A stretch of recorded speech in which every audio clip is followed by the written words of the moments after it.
წინსვლისთვის ყველაზე დიდი მნიშვნელობა აქვს იმას, რომ არასოდეს არ იყო რაღაც შედეგით კმაყოფილი და სულ პატარა თუ დიდი ნაბიჯებით წინ და წინ იარო და რაღაც ახალი ძიებაში იყო.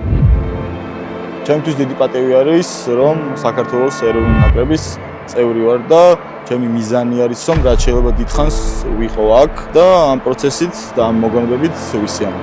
ჯერ 18 წლამდე ნაკრები იყო, მე 20 წლამდე მე ეროვნული და ამ პროცესს რო გადიხარ, მე ალბათ ხვდები, რომ ჩემი ადგილი აქ არის. რაგბის თამაში დავიწყე ადრეული ასაკიდანვე, დაახლოებით 11-12 წლის ვიყავი.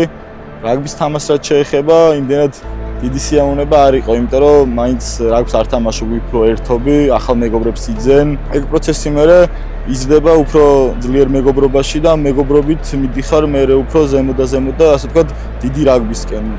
ეგ მეგობრობა გაყვარებს, მაგ რაგბისაც უფრო და მეგობრობის გამო და ოჯახის გამო მიდიხარ ყოველდღიურ თვარჯზე იმ სიამოვნებით, რომ მაგათთან ერთად ურთიერთობით ასე ვთქვათ დატკბე. ჯანსაღ ცხოვრებას სპორტსმენისთვის ალბათ ერთ-ერთი უმნიშვნელოვანესი ადგილი უჭირავს წინსვლას და განვითარებაში, იმიტომ რომ მთელი დღის განმავლობაში იმდენად რთულ რაღაცებს აკეთებ.